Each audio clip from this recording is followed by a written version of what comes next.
Good morning, everyone. Welcome to iGaming Next Online. I'm delighted to say now we're looking at a session on collaboration gaming and the competitive edge. I'm delighted to be joined today by Ragnar Toompere, Managing Director of OneTouch Games, and Neil Howells, who's Director of Commercial Operations at Bombay Group. Welcome, both of you. Good morning. Morning.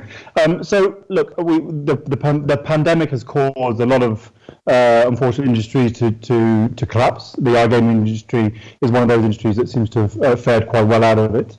It goes without saying the land-based sector's not done so well, but you seem to have found a unique or magical formula where you have the online and land-based sectors come together and formulated a great partnership. Tell us how that's come about.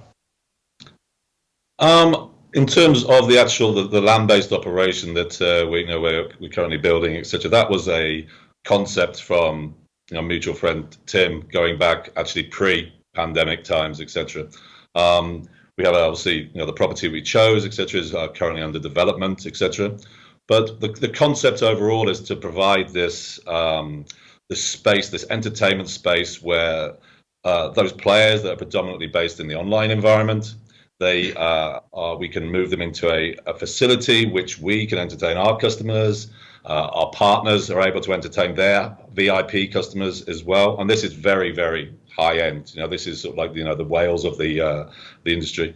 And what we're creating is that environment which the transition between what they experience in the online theatre is almost seamless in terms of actually what they experience in the land-based operation. So this isn't us trying to create another casino in a land-based environment. In this environment, that'd be slightly nuts. But we're creating this environment where it's an entire experience, where we're able to literally offer that unique experience from literally pick them up from the front door, whether that be in Tokyo or Seoul, and we return them to their front door. And from that entire experience, from pickup, the private jet, chopper them in from wherever we have to fly them in from, and then utilizing this facility for ourselves and our partners to entertain their clients. It's certainly not all about, well, we'd like them to go into the gaming floor, absolutely, but in terms of the actual facilities we've got, they're extremely high-end restaurants. We own the hotel, we own all these different things, and it's very designed as a unique experience. It's give the cliche, but a money can't buy experience. There's nothing we won't provide, nothing we can't do for you. We're not looking volume here whatsoever. We're talking sort of very high end, sort of relatively low key in terms of the actual exterior. Beautiful property, a lot of money being spent on it, and our ambition is obviously to expand that concept globally.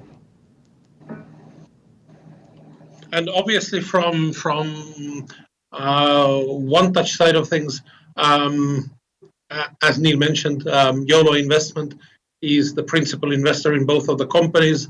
OneTouch has been in the market for 4 or 5 years, running predominantly mobile table games, but also slots, working on other new verticals with arcade games. And then suddenly this madness started. Studios were going shut down due to pandemic problems across the industry, and our sort of thought leader Tim Heath got me, Neil, and a few other key people within various companies together behind the table. I think, gents, we believe there is an actual opportunity here. Obviously, OneTouch knows how to build mobile games. Bombay has had a very good sort of track record in starting up this land-based operation. Can we do something very special online? So remits were given. I started looking for some very, very talented individuals that have built a live dealer before. Neil started looking for studio spaces, and suddenly, I think Neil, it's like less than 2 months to get the first couple of tables sorted out for a studio so that we can actually test the software against, and less than 6 months, and we were accepting our first bets in background. Great. So it was a very good and very quick turnaround for everything. Well, I mean, that's fantastic. These things provide challenges, and I imagine the coming together of those two two sides or two areas must have provided some quite challenges in to that regard. Was that the case, or do you find it actually gave more opportunities than more? In terms of the putting the two worlds together from an online and a sort of land-based operation, particularly the studios aside for the moment, the land-based operation. Yeah, of course, there's a lot of challenges in getting the right people. You have a predominantly online business entering into the world of hospitality, restaurants, bars, hoteliers, etc. We've been very fortunate in that we've managed to recruit some very talented people in terms of Anton and Bart, two guys are working for us, Anton Yolkin and Bart Defoe, two very talented individuals who are able to sort of guide and put together the entire sort of hospitality package from the high end. In regards to the studios, yeah, obviously putting those together in an extremely rapid period of time was a huge team effort from particularly from our property department, locating it, building it, etc. Significant recruitment, and yeah, there's been a few bumps in the road, as a wise man once said, in terms of actually how we actually got there. And we're still, to some extent, learning how to refine this offer and make it exactly how we want to be. We're not planning on becoming, the biggest in the industry, but we certainly want to be by far the market leader in our little niche that we want to, which is that ultra high end sort of VIP experience.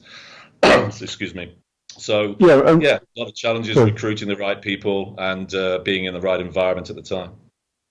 And Ragnar, how this concept is not just about technology; it's much more than that. Did you find that was the case? Yes.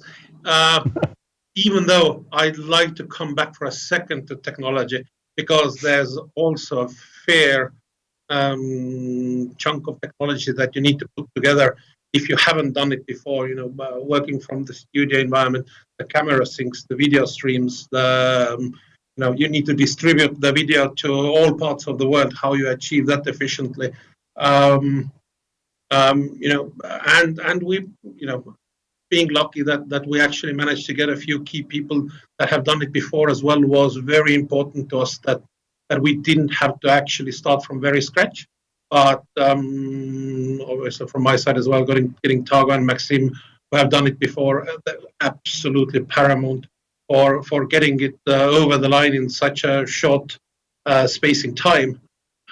But then on the other hand, and this is where actually the collaboration with Neil really needs spotlight. It's not entirely just about the technology. It's actually catering what the player wants. Our customer in the end is a B2B operator, someone that runs casinos, but our ultimate customer is the player, and we must make sure that he stays in the center of our universe. That we cater to the player needs. He's entertained. He feels safe in the environment. He knows that there is maybe something else at the end of the rainbow. So yes, providing the dealers camera training, providing the dealers actor classes, so that they actually would feel comfortable working the long shifts in the studio. There are a lot of things to consider just in that little offering that we do. Yeah, and we talk about the live space. Do you think it's going to develop, and what can we see in the near to distant future in terms of that live space? In terms of the live space, then obviously we're looking to the plan is ultimately to have 5-6 of these properties globally. Where we are right now is obviously we're based in Estonia. That will cater for a certain part of the market, but our ambition is to have at least 4 or 5 of these properties globally, in the next 4 years, 5 years, depending on what we can do with that.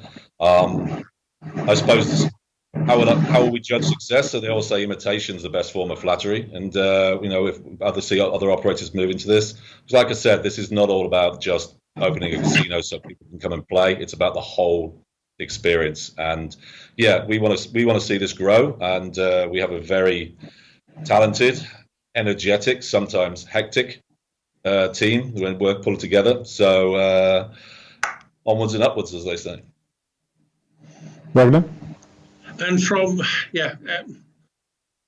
I think you occasionally have to applaud your competition. I think Evolution has done a great job in setting a standard in the market of what the player expects. I think putting the entertainment, catering for the new generation of gambler, putting together the game shows. I think there is still a lot more to come from that market segment, because the younger people, they don't see it as much as gambling as really entertainment. You take your crazy time or whatever.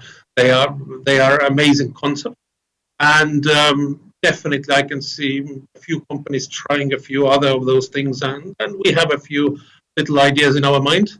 But also we cannot forget the sort of your quintessential baccarat player, and we feel like there is a proper niche of making that player feel special, both in the world that we are building on the OneTouch side, but also in the world that Neil is building in the Bombay side. So by catering that unique experience that he would love to come back and play with that player dealer, whether it's in the online, whether it's in the land-based environment. If he enters the online experience and he feels welcome, he knows that this environment is tailored for him. There is a lot of things we can do to make it feel special. Great. Well, look, I look forward to those little nuggets you got up your sleeve that may come out in the future.